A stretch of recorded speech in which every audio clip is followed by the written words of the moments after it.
Greetings, everyone, and welcome back once again to Mech Engineer, and what might be the final episode for this series. Now, we are only 1, 2, 3 steps away. 3 days worth of travel away from reaching our final goal, assuming that this is an easy fight, which it might not be. That being said, all the other ones have generally been, so I have no reason to suspect this won't be. Now, one of the majority of people who answered the question I posed at the end of the last episode on what you would like me to do are more in favor of us being more aggressive and going out and actually hitting nests and trying to properly purge the Titans before they become a problem in a separate campaign, and I'm on board with that. However, there were a couple of people who very much want to just see, at least get a glimpse of what a Titan battle is like. Now, I'm not sure if we're going to be able to do that in this episode. It might be a post-campaign episode, like a director's cut footage kind of thing. But we can probably see a Titan fight or two, maybe even dip our face into a nest just to play around a little bit. But for a serious attempt at clearing the planet, that'll have to wait for a second series, I think. Now, that all being said, let's go to the comments. Now, Sky and Destiny pointed out that the tentacle is also capable of melee, and that's something that I actually missed in the last episode. If we bring Mr. Blue over here, and we open up defense, damage 2, AP 15, slowly digs walls. If we pop that in, weight plus 18, it weighs twice as much. However, I was told that this does 3 times as much damage. I'm not seeing that there. Is that mentioned in the mech research at all? Let's have a quick look at that. Let's go down here. Multiple design modifications to make it effective fighting machine. I mean, it kind of alludes to it, but I'm not seeing the damage readout here in any way. Still, I imagine if we did that and also overclocked it to be even faster at melee, you'd really have a ridiculously strong fighting machine here. Ski and Destiny also pointed out one other thing, and it's something we're going to check out right now, and that is that you can flick the switch to cyborgize people without going through with it, but they will have some funny lines. So sure, let's see. What will Regery say? Okay, Regery didn't really say anything, but quite concerned. Yeah, no, you know, this is not making me want to do it anymore. I'm not gonna lie. The whole force cyborgization and everyone was like, oh, it's fine. They're getting an upgrade. That isn't the face of someone who's looking forward to an upgrade. That is the face of someone who is terrified about being turned into a Cyberman. I'm going to be honest with you. So we're going to leave that switch off. Apparently it only kicks in if you pass the day. So there you go, word to the wise. Right, on the topic of passing days, though, I do believe it is time for us to pass, well, one of the last. We will get to the point of getting the new railgun just before we wrap things up, which is going to be an interesting one. All right, let's pass the day. Click. Right, we got 62 humans out of the hospital. Very, very nice indeed. Very nice indeed. Okay, overall efficiency has improved. The city is getting better with each day. Now, as for this, we were considering going for... Where were you? There we are, the raw materials factory. So to get that, we're going to want to continue building up the fire department. We'll do these in tandem, one and then one and then one, so on and so forth. There we are. And let's check in on our missions for today. Now, we're going to want to get missions all the way up there, but this is probably the one that we're going to want to get to, because that's going to give us access to this mission as well as the city mission besides it. How are the Titans moving? Yeah, they are traipsing all over the place. Pretty much Eurasia is gone. It has been turned into the aliens' habitat, not ours anymore. Alright, well, it's only 53 degrees. We're not going to have to do any tweaking of the mechs in order to survive here. Again, we are going to be waiting until tomorrow before I use the reactor. I did have at least one person ask, why haven't you used the reactor? Even though I explained it in the video, and this is why I sneak those little nuggets of information at the back, because I can very quickly find out who comments before watching the whole video. Not that I've got any moral high ground, because I do exactly the same thing, but shh, we don't need to talk about that. Right, let's get the pilots ready and get into the mission. Okay, we are going to be taking out Mini Murgle for the first mission of the day in the Frostfire. Next up, we're going to have the Shelob targeting the Millis. We are then also going to have... sure, we'll go with Mr. Brown and then Mr. Pink targeting Millis.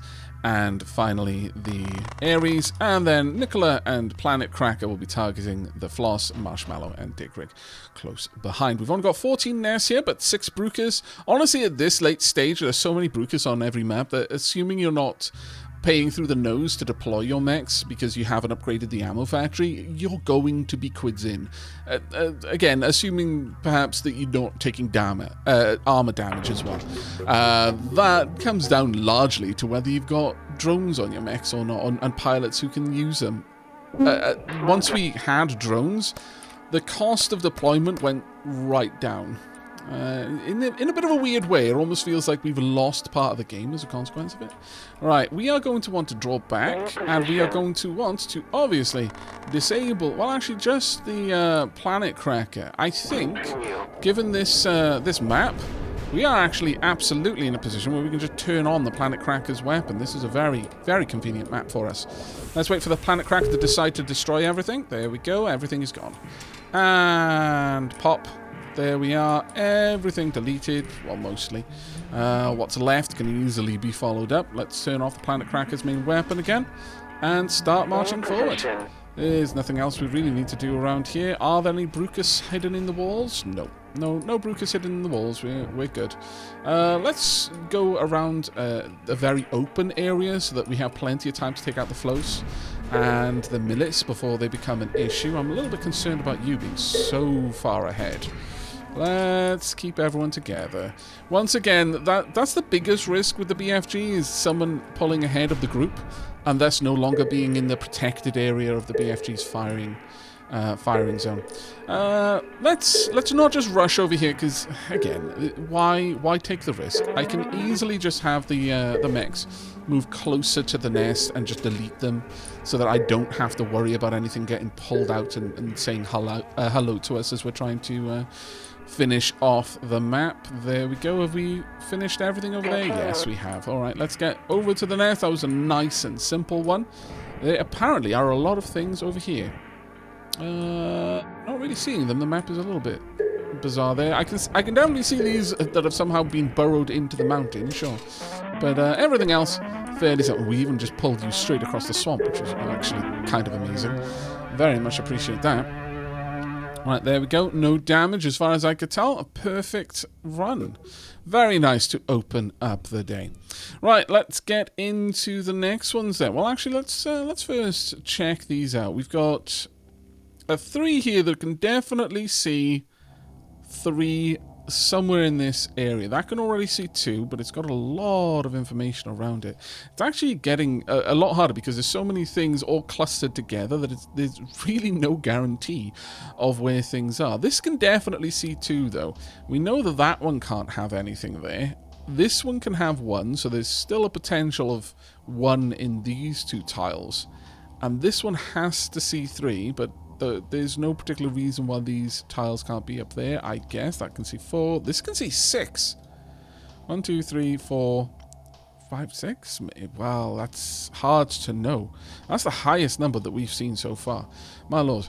Either way, let me get the pilots ready for our next mission, which at this point, we are actually starting to run out of places we can go. I really don't want to hit the desert. I'm not going to lie to you. I would much sooner not run a mission than hit the desert. I'm definitely not going to go to a volcano either. Actually, we can go down here to use our time properly. All right, let me prepare the pilots for somewhere that doesn't have Millis. What a joy.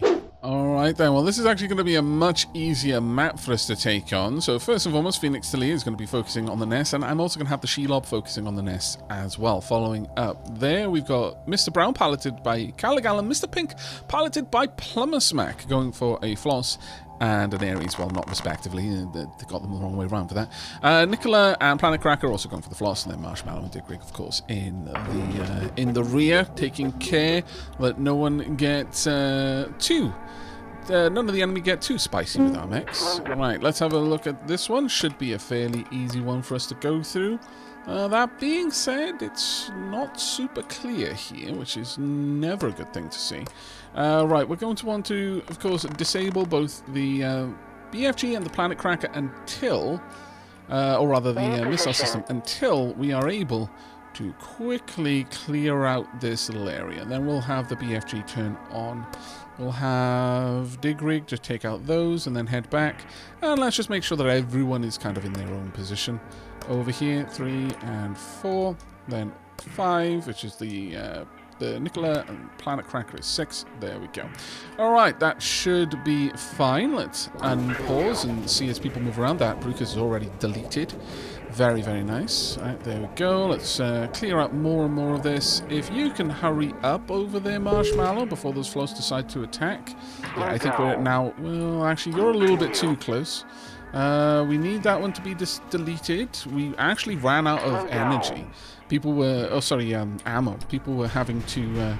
oh, that got way too close there. People were having to reload, which meant a couple of things got a little bit closer than I would have liked them to, if I'm perfectly honest. There we go. We are in a position where we should be okay with the amount of defense that we have here. There shouldn't be much that is going to be able to push through here. The Floss are really struggling to get through our shields, but I'm really not feeling that we're making much progress, unfortunately, and I'm not sure what we're going to be able to do to change that. Definitely not in a position where we can activate the Planet Cracker's main weapon system. We have deleted the nest over here. I guess it's just a war of attrition, and a war of attrition that we will comfortably win. There we go. There is a part of me that always worries that I should turn off the BFG. Yeah, for that reason. When we have a big cluster nearby, because we don't clear the things that the BFG is going to be firing at fast enough anymore. And we'll catch a couple of stray shots here and there. Let's watch this delete everything over there. Hopefully we can just pop that nest in a moment.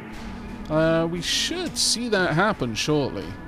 Though the Floss are being just absolutely pumped out right now, which is kind of worrisome. Ah, there we go. It's gone. Alright, now it's time, finally, for us to activate the Planet Cracker's main weapon system. And you can just go ahead and delete absolutely everything for us. There we go. Pretty much everything is dead. There are a couple of ovum around the map that we don't really need to worry about. Let's disable that once again, and let's move out. There we go. Very nicely done. The BFG should now be up to the challenge of just deleting the enemies as they approach. Why are you not coming up here? Come on. There we are. Do you want to move? Can we move? There we go. That's a little bit better. Uh-oh, that is not good. What on earth was going on there? That was some badness and sadness right there. Okay, well, BFG is actually being a little bit more aggressive than I would have liked, if I'm perfectly honest. Yeah, like that. Is it the wind? There shouldn't be any wind causing us trouble. Very, very concerning. Very concerning indeed. How long until the Planet Cracker is finished rearming, I wonder? Looks like the Planet Cracker may actually be okay. Ready to fire? No. It's going to take an enormous amount of time for the Planet Cracker to be done with the reloads. Actually, I don't think the Planet Cracker finished firing, which was the problem. But everything is being deleted now, so let's just get out of here. That was not a good engagement, and it just started going south in a way that I'm not really sure why. I will confess that at this point that I am a little bit more throwing caution to the wind, I guess, and I know better than to do that in a game like this. But still, there doesn't seem a reason to pull back, and yet looking at Russell, maybe I should have. Oh God, Russell.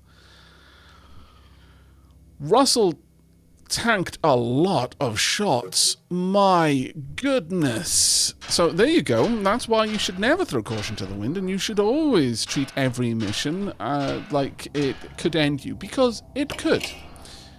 20 vitality. Russell, you're probably going to be out for the count for the rest of this run, I should imagine at this point. Right, let's have a look. What are we going to pop here? I'm thinking... Well, it's actually a bit of a tricky one to know. We could get the defense, but I'm not really sure that works for just a pure damage dealer. I think instead I would want to give you something like better evasion, yeah. So you can also head in there, and then we want to see the CBS test. Of course, Clone 6 is going to need plenty of training for the time being. Alright, that's all done. Next up is research and indeed production. There is nothing that I want to research. I don't think there is anything that we're going to be able to invest in, because this is that is the panic button for our population. Right, well, we've got a couple of things that are going to be coming to us tomorrow, including 2 more of the next most powerful motor that we've got. And once that weapon is there, we're also going to be upgrading the Shob. So we're going to be doing a little bit of mech engineering on the morrow. Now, anything else due? We will actually finish one of the techs, which is kind of nice. Oh, I'm very, very much in favor of this. Just having the flagella as the on every map character. I don't mind the flagella. They never get close enough to do any damage anymore. So it's not too much of a concern for me. Right, well, let's go ahead and set up our strategic move, and that is going to be to bring us ever closer in this direction. And hopefully that's going to mean that on the next turn we can clear out this tile and we can clear out this tile fairly comfortably. Okay, let's pass the day. Now then, 60.65 wounded humans are out of the hospital now. We've got a load of new production and we've got some new tech as well. Might be worth checking out what that plasma gun can do. I mean, we've got a spare railgun now. Overall efficiency is up to 77, and we're almost sub 1,000 wounded humans. That's actually really, really good. Really good. Right, raw material factory, let's get you upgraded. Let's get that food supply taken care of as quickly as we are able. As for the missions for today, okay, you're starting to head down. You might actually come and say hello. That would be an interesting one. We've got a city tile. We've got... Oh, actually, yeah, no, this one's going to be easy enough. This is only a comfortable 32 degrees. And over here, it's 29. Now, obviously, Planet Cracker in here will take a lot of setup first. But I think we're all going to... We know what we're going to do. But first and indeed foremost, let us... Well, let's go and check on the new railgun that we've got. Oh. What is this? Oh, is it a different type of weapon? Oh, it is. I assumed it was a mod that you could put on the railgun, but I mean, thinking about it now, I guess, why would it have been? Let's have a look at this then. So, electromagnetic hot plasma accelerator. Damage and firing speed depend on energy consumption. That's fine. We will add 3 orc slots, as always we will. Oh, that's very interesting. That is an ultra close weapon. Okay. Well, let's first just jam up the damage to see how that increases. No, it doesn't increase it at all. It's all based on the energy. So we're going to want to go for the accelerator then. Oh god, that makes a difference. And we're also going to want to go all in on fire rate. It's quite inaccurate though, so let's put everything else into accuracy. I'm seeing a very high number there, but interesting that this isn't causing any fire pools. Very, very interesting, actually. Of course, it is still a thermal weapon, so it does 0 damage on anything that has more than 9 armor. But okay, I mean, it's not terrible. If we pop the over there, that is an extreme fall off in range, and no fire pools. That's actually a pain, really. Let's see about this one. Can that go even further? It can. But I'm not sure that there'd be a reason to. This one gives us a pretty solid 70 damage. For fire, that's not bad at all. That seems almost pointless. Slow. Let's have a look at fire. Okay, you can add fire onto your already, plasma. Fair enough. Does this shard at all? No, of course it doesn't. Critical. I'm not a fan. I'm not going to lie, I'm not a fan. That does not, to me, speak of great things. But what does speak of great things is Shelob. Right, let's get Shelob in here. The first thing we're going to want to do is to copy over this weapons configuration and grab the other and copy that into it. There we go. Next, we are going to want to set up our new reactor. So, we probably want to go for pretty much what we've had previously. Induction, power, let's go with the blue solenoid. And then as for magnets, let me quickly set this up. Welcome back to 2 hours later. I have had to try everything to get this build to work.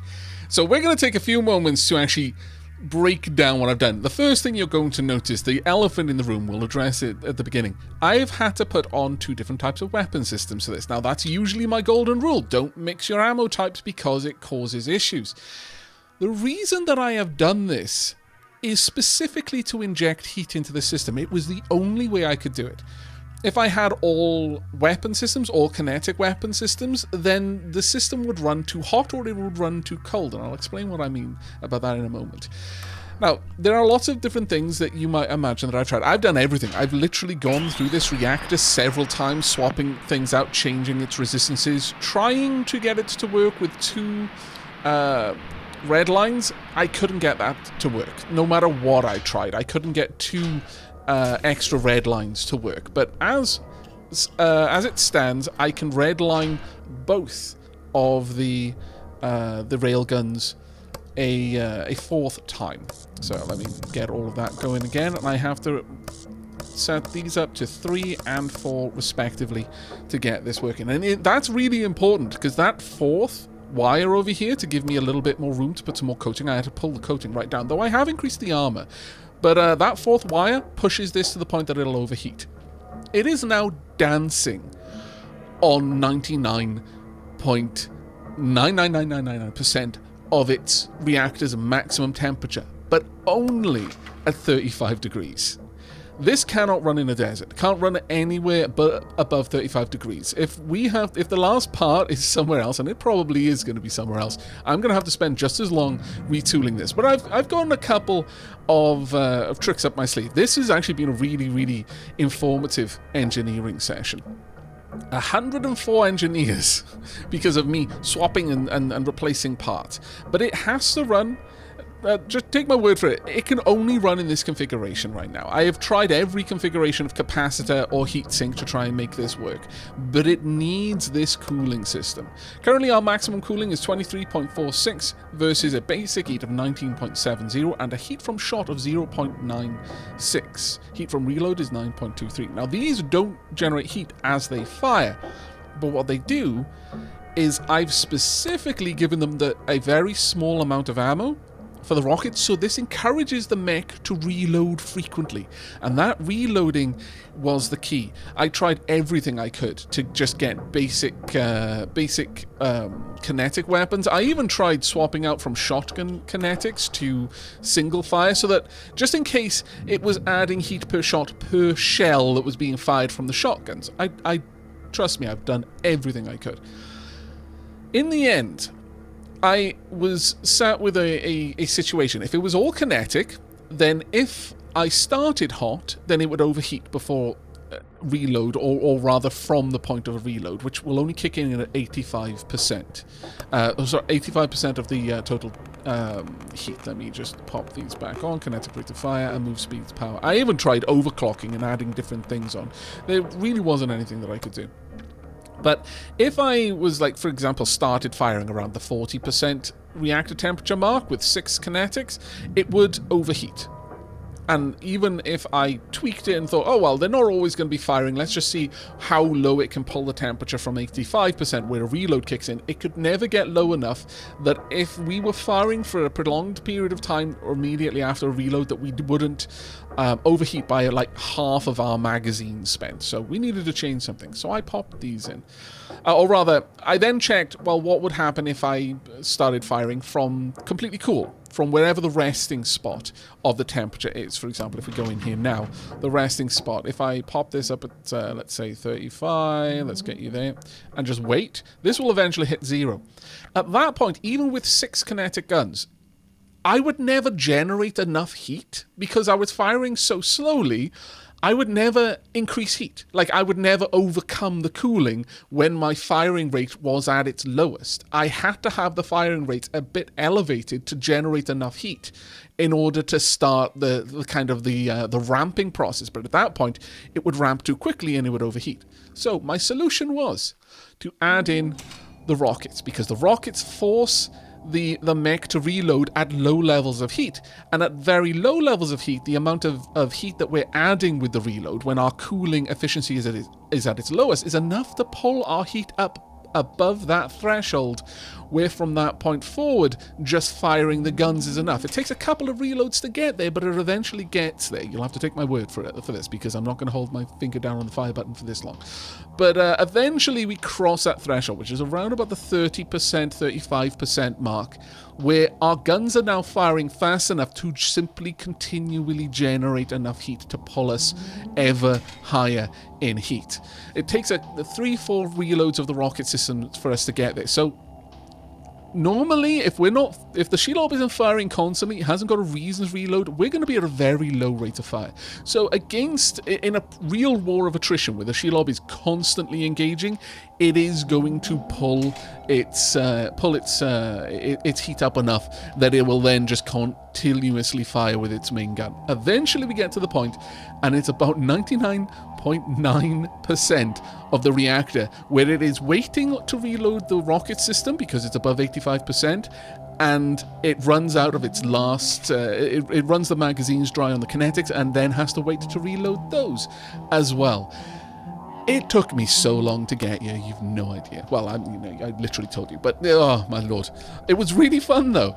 But yeah, we can have nothing but heat sinks on the Shelob. 104 engineers well spent. Let's get you out there. It is time to take the Shelob out for a bit of a stroll. Now, this is actually colder than the 35, so Shelob might not be able to actually get all the way up to maximum heat here, but we're gonna go and take you for a spin anyway. I've certainly not done all of that engineering not to bother, but I am quite concerned. I'm quite concerned that the last clue is going to be something that looks like 100 degrees or 50 degrees, and it's going to be like, no, it is such a finely tuned machine right now. I almost don't ever want to take it out anywhere but to a 35 degree area. Nevertheless, let me get the pilots ready and we shall jump into a mission. Okay, we are ready to set up our pilots. Now, before anyone comments, I do appreciate that there is a possibility, and I'm strongly considering, which is why Plumber Smack is coming out here.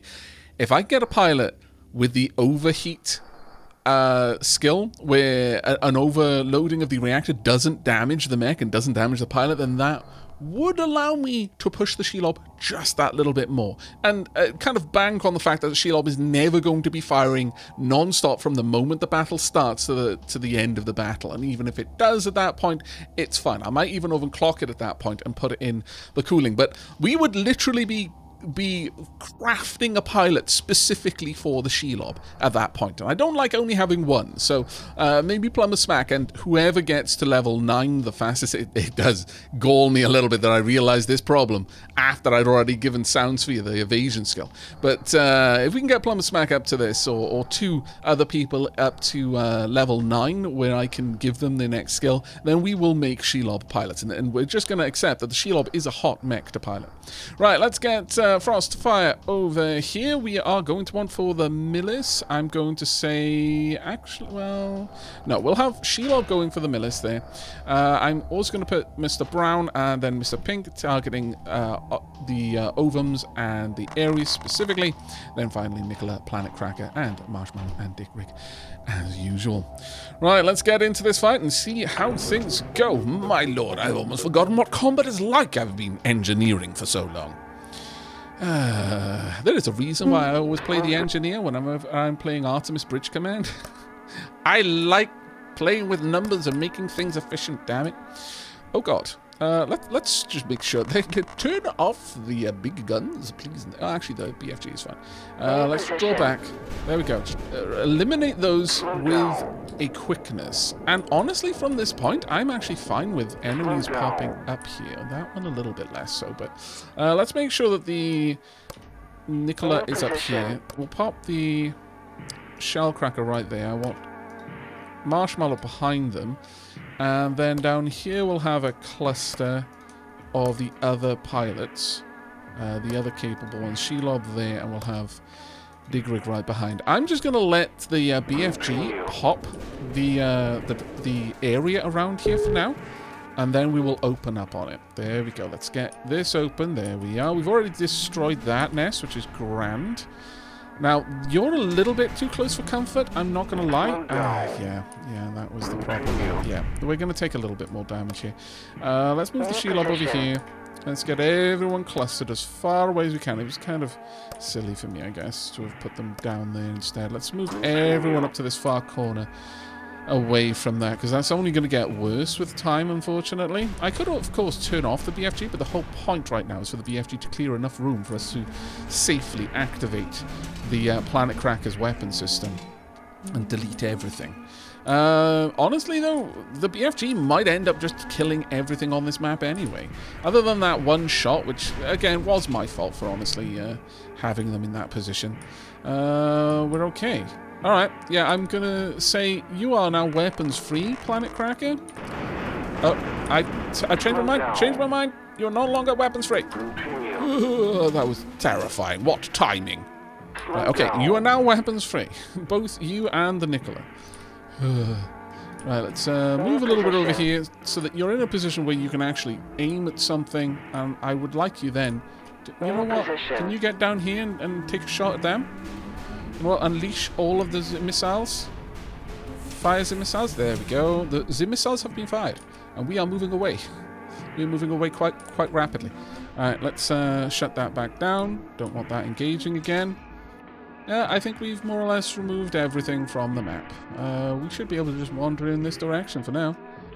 I think that's everything. Yep. Continue mission. Continue mission. There we go.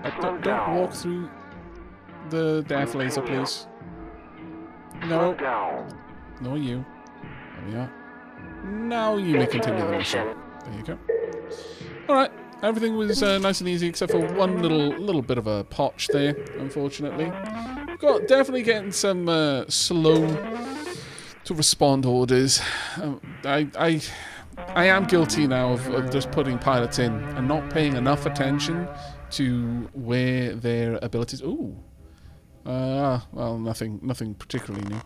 Who was in the show? It was Bicklow. Bicklow has always been slow to respond. Even though not disappearing on just really low reactions, I think. Really low reactions on Bicklow. Always has had really low reactions. Now let's pull everyone back here. And I want to check on Bicklow's reactions right now. No, actually reactions are high. It might be the CBS then. I was certain there was reactions that were affecting the response speed of orders, but apparently not. Apparently not. Right, we've got this last spot. Looks like a fairly standard map here. Nothing too much for us to be worried about, so give me just a moment to get our pilots ready.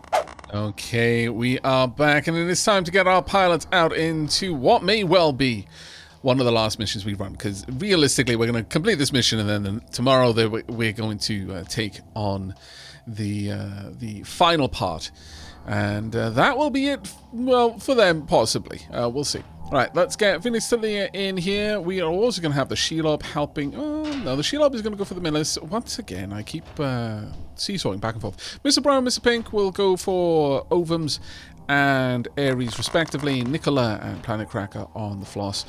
I am so ready for Floss not to be on the rotation. My goodness. Right, okay, let's get out there. Let's waste no more time. Our salvation awaits. I wonder where we're going to go to. Are we just going to set up, like...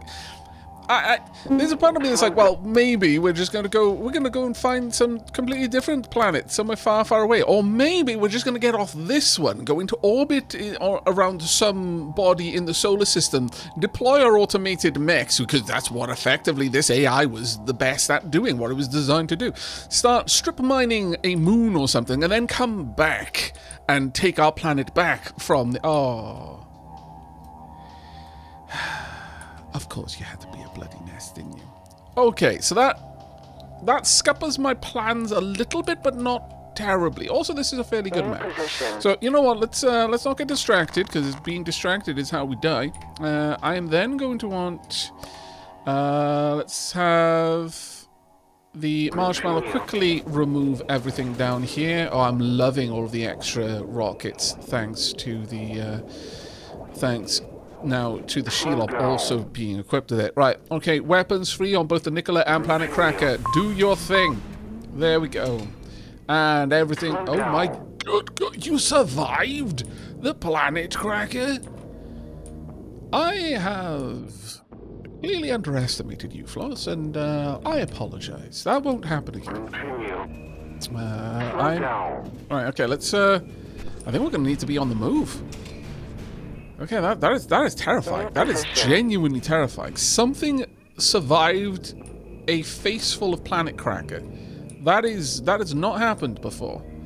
Also, we're going to have to collect everything on this map now. Annoyingly, because... Oh, actually, let's hold still, because we're going to be pulling things towards us and also approaching it. That sounds like a math problem. Let's try not to get... Oh, dear lord. That's getting a little bit too close. Okay. BFG, let's disable you for a second. Let's cover our position. I need to get closer to one of the nests. A lot of our mechs are currently reloading. Right now, I'm not too worried about the Floss. They seem to be incapable of punching through our shields as they stand. Let's continue on down. Let's just remove the nests one at a time. And we're going to have... No, we're not going to have any artillery because there's not a Columbra here to cause them to happen. Okay, well, that's fine. Have we removed that nest? We have removed that nest. Okay, that's good. Let's move back up. How are we doing with the Planet Cracker right now? Planet Cracker, where are you? You are almost reloaded. Okay, Planet Cracker, you and Nicola are once again weapons free. You are clear to select your targets. The arena is ready. Everyone, move as a group, please. There we go. All of the missiles all of the time. Pop. That removed quite a lot of things, but actually not as much as I would have liked. Not gonna lie. But the BFG should be okay to use for the time being. Let's just delete the Floss. Delete that ovum. I think there are a couple more down here that we also want to get rid of. So let's just move into a better position to actually see them. There we go. Those ones are gone. Those ones are gone, and that... Well, there's still one on the map, technically. We are going to grab all of the materials, but... See, I'm faced with a difficult position here. On one hand, this is exactly why I kept a nuke in reserve. Specifically so that I could nuke something if it was in our way. However, this is a nest at a mere 35 degrees. This is a perfect place for us to take the Shelob. And so I'm kind of caught between a rock and a hard place. Do I nuke this just so that we can get out of here, knowing that I'm going to find better nests elsewhere? I'll probably find one in a 0 degree area. Though that being said, that would actually be worse for me, because then the Shelob wouldn't get its weapons hot enough to be able to really become the horseman of the apocalypse that it was designed to be. However... No, we're going to run as we're going to roleplay this. The AI is specifically trying to keep the humans safe right now. And the best way of doing that is to nuke this nest, get the final part, get the humans out of danger. Then the AI can do all sorts of things. I mean, does the AI need to go with the ship? I could just launch the city, build a tiny little capsule with the AI, with a couple of, or maybe not a small capsule, a small facility with the AI. We can go kind of like, Mecha Godzilla style. Just leave the head behind and just know that it's going to slowly build a vast manufacturing complex to take back the planet on its own time, which is now measured in millennia. I kind of like that idea myself. But there we go. Battle is over. We got out with a fair number of materials, but yeah, you are in the way. Okay, so let's have a look at... Let's lay out all of our options before I make a decision. Option number 1. All of our mechs are in maintenance, so I do need to... You know what? Let's first take care of the checklist. Otherwise, I might forget something. That would be silly. But we will be coming back to this. Let's put a pin in deciding what we're doing. Russell, you still need hospital time. Rizel needs hospital time. And let's see... clone number 6, you still need some training time. So let's pop you in there. There you go. As for research, there's really nothing for us to research. We're just waiting on the last little bits right now. We are... There is a good chance we're about to use a nuke, so I'm just going to pop that one in there anyway. Well, that was my original plan. Now, if we come back to this, we're going to want to move north, no matter what we do. So, our options. One, we nuke this. That will effectively clear the tile, which will give us vision and the ability to run missions on all tiles around it. Next turn, we run our final mission. It's going to be in the water, interestingly, so I'm going to have to tweak them all a little bit in order to make that work. But then we've won the game. Option 2 is we move forward, run 2 missions in the water, assuming that that one also isn't a nest, which, let's have a quick look. Has that it hasn't removed the possibility of that, unfortunately. Yeah, that would still satisfy a lot of things. So that could be a nest as well.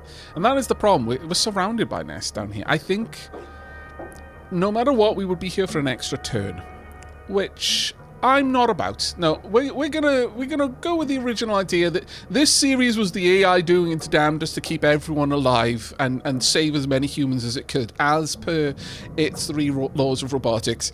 The next series can be, well, you know, we've had the intensity of the 3 laws of robotics just dialed down a little bit. This mech was a medic mech and had to be willing to harm a human in order to save humanity. You know, a little bit of the needs of the many outweigh the needs of the few, or indeed the one. But okay, that is all we need to do for this turn. I'm not going to lie, I feel a little bit sad because this series is about to be over. But we will have, as I've mentioned, kind of like an additional content, a bonus content, the bonus DVD, if you like, the director's cut, where we will definitely find a nest. We will definitely find some Titans to play with before the next series, just so that we've got a bit of an idea, because, you know, having that information is going to make it a lot easier for us. But okay, let's go ahead and pass the day. There we go. We got 48.91 humans out of... Ah, damn it. Wounded humans. Not quite down there. Oh, you know...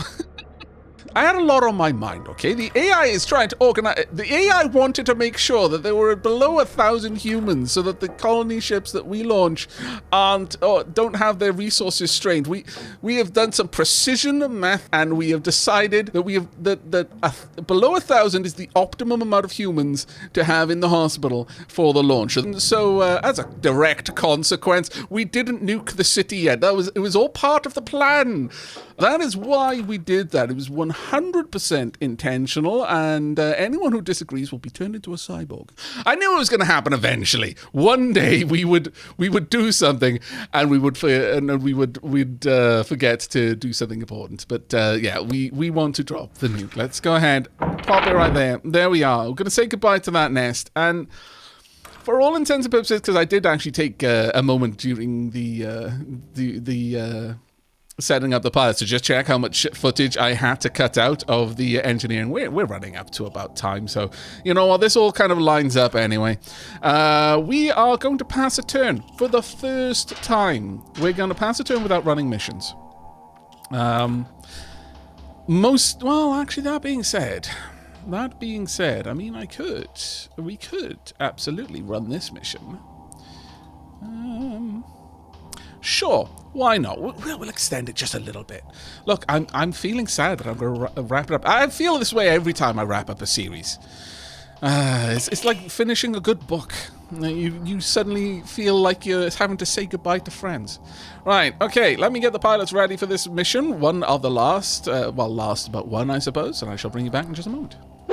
Okay, we're back. And I did notice that I hadn't finished the usual queue, because I'm all over the place thanks to that initial mistake there. But we have put down the final upgrade on the fire department as part of the plan. I misspoke. That was the only mistake the AI has made. It misspoke. Now, this wasn't a mistake. It was all part of the golden plan, and that is to have less than 1,000 humans injured when sending them off on the rocket. Right, okay.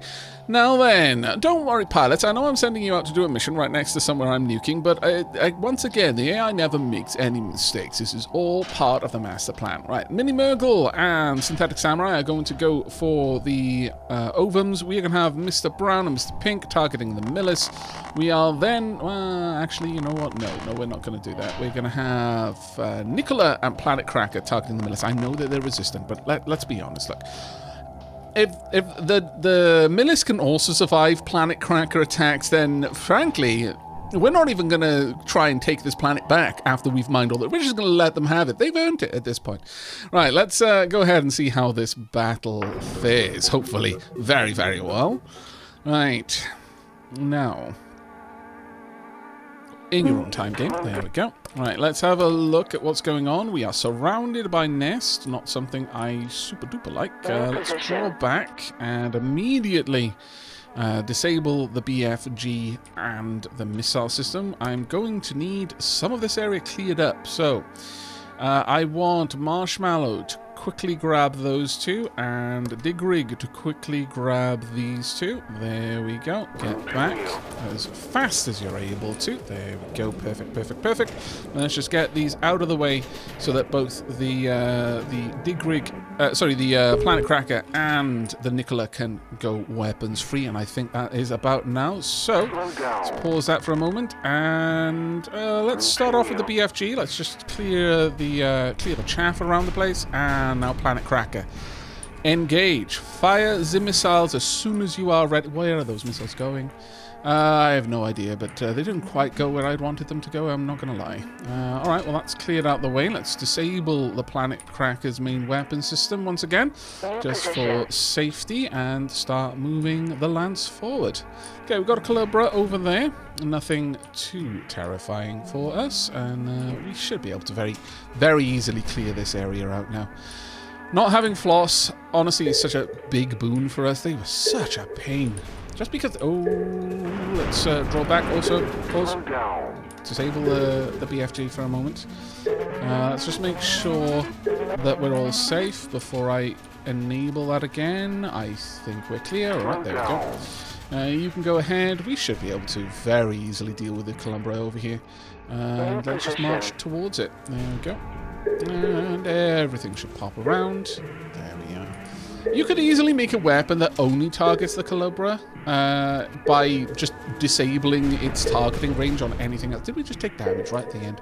I would be most vexed if we did. But just disabling, like, making it infinite minimum distance for everything but the Calibra might be worth it, honestly. To have, like, at least one weapon in an entire lance that only cares about attacking that. Or only cares about other things when they're, you know, very close. Something along those lines. But there we go. That was nice and easy. We actually did take a little bit of damage. How incredibly uncommon. Hopefully no one was particularly wounded. Now, it doesn't look like Soundsphere took too much damage here. We did hear a little bit of a clip. They didn't have quite enough time to finish repairing the mech by the seams of it. But that has actually given us access.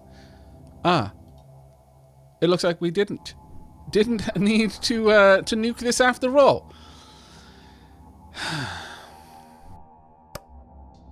If only I'd considered that. The fact that if I cleared this, I would gain access. You know what, though? No, we're not going to do that. This is all part of the plan. I needed to have less than 1,000 humans injured. Shifty eyes. Right, let's go ahead and make sure that everyone is resting up. You know what? You can get a little bit of extra downtime. You've earned it. You've pretty much saved humanity. Though I like to imagine I had a little bit to do with it. Let's pop Clone 6 in there, and we're more or less going to just pass the turn at this stage. Do we have... Oh, I think we may, in fact, get...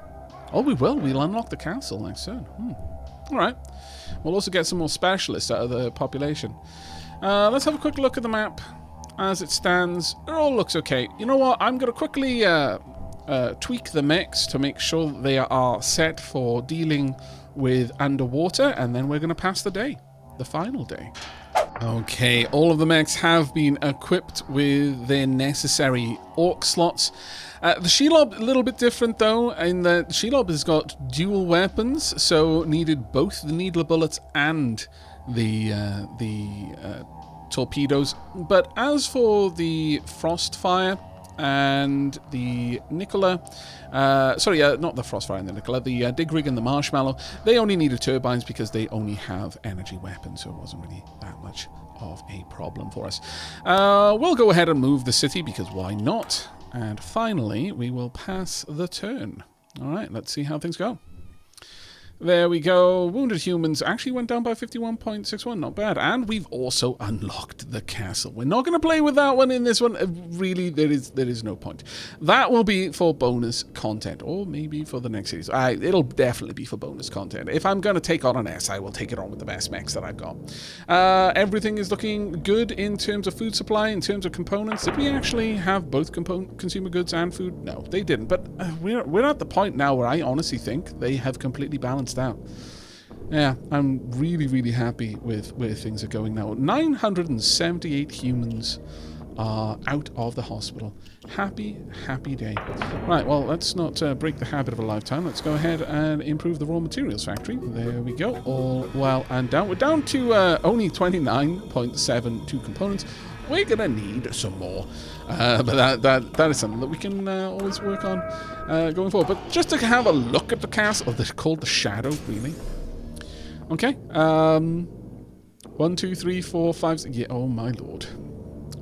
6 movement, 4 orc slots, but look at the information here.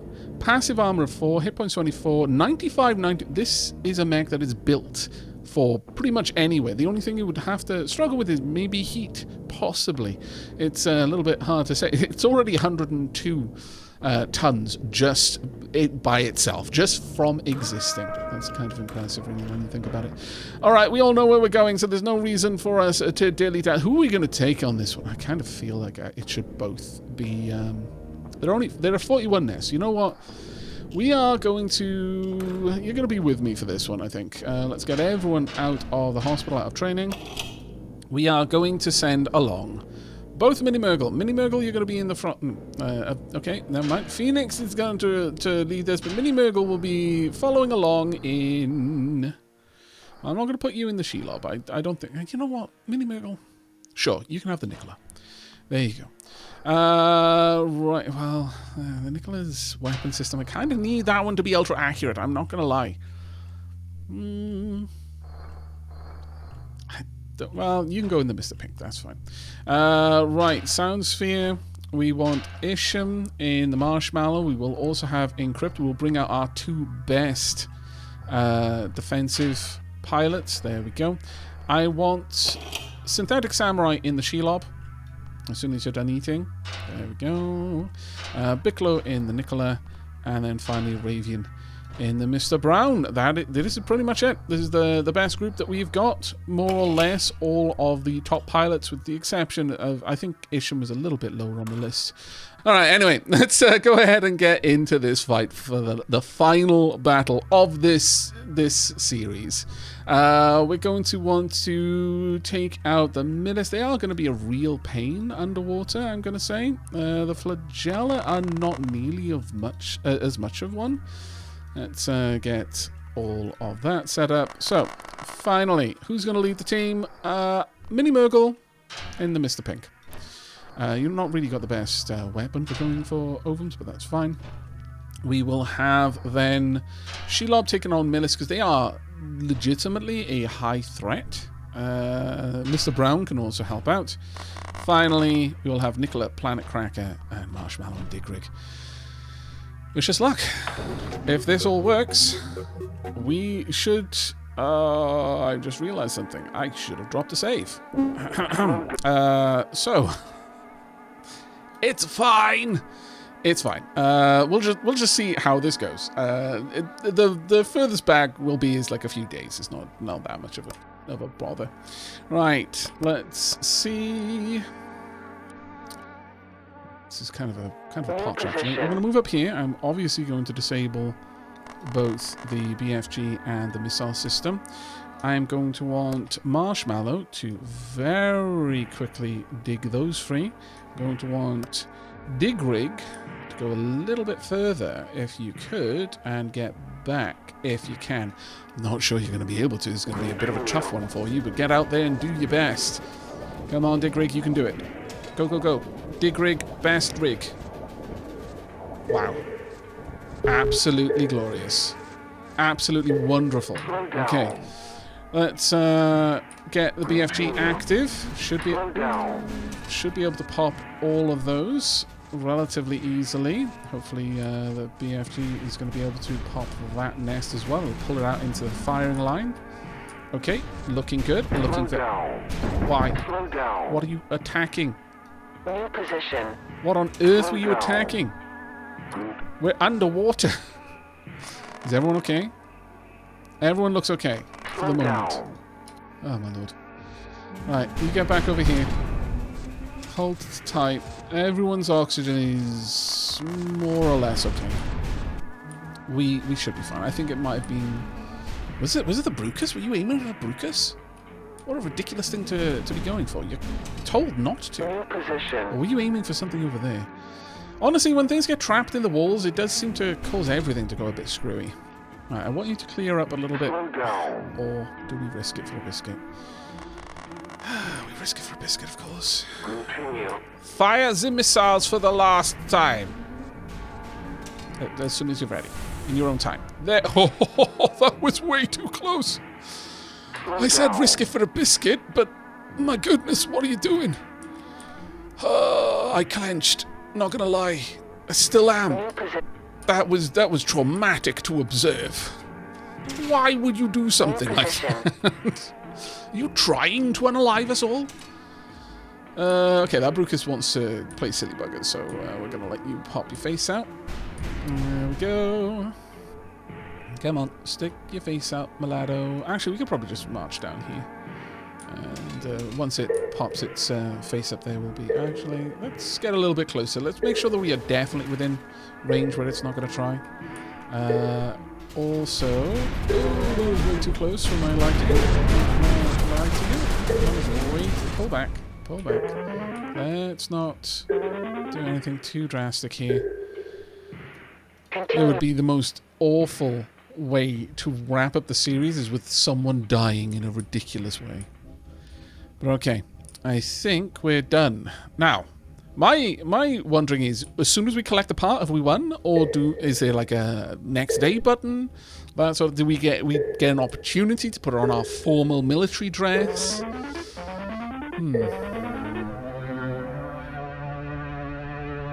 Okay. There we are. Let's have a look. Mini Murgle. 0 time disobeying orders. Actually, really low for Phoenix Talia, especially considering they were following Mini Murgle's orders. Well done. I'm quite impressed. Quite a lot of time for the Shelob disobeying orders, but that's okay. All right, let's see how it goes. Okay. It looks like we might actually be able to push a button. Slow fade in. What are we looking at? Launch panel. Oh. Overall battle time, 18,954. Ion thruster is increasing. Okay. Side booster, sustainer.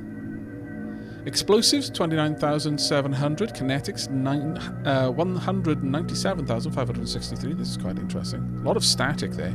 Hope that's not... oh, yeah, we might be looking at a reactor there. That might not be static. Obtained Metalite, 60,000. Obtained Bjorn, 25,000. Obtained Munilon, 49,000. So these are like endgame stats. Okay. Oh, there we go. It's starting to charge up. Walked cells by city, 38. We only moved 38 cells. Leto ship's automatic navigation system, program version something something. The mass of first missile is 552,170 kilograms. Finding the optimal trajectory, found a solution. So these must be the orbit rings. The ability to use the orbital hook to reach the point 1.5 has been detected. Okay. The request of the orbital hook has been sent. I don't think it's gonna still be working. No response. Finding the optimal trajectory. Found a solution. I kind of like the fact they've got an orbital hook there. The mass of the first missile, 552,170 kilograms. Finding blah, blah, blah. Okay, is this the launch? This is all of the stats of all the things we killed. 166,000 operarius, 436 flagellum, 339 aries, 335 millis, that is kind of impressive, 4 sagittarius, 5 Cecilia, 182 gammas, sorry Gary, 556 floss, 1,405 brucus, 13 fulgur. We lost 0 mechs, we destroyed 3 bases, and destroyed 0 giants. Okay, this is now starting to go up a lot faster. Side booster is at maximum there. Okay, all of them hit.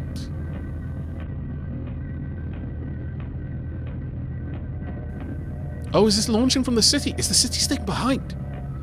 Oh, this looks like the city. Yeah, it's the ring around it. Oh, there's more rockets in there, are there? Okay.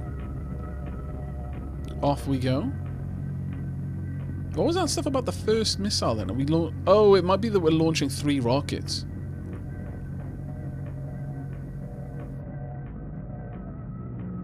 But that was very, very interesting. All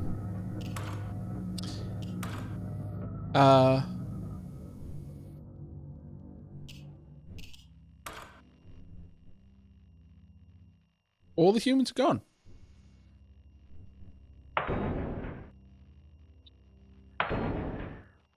Huh.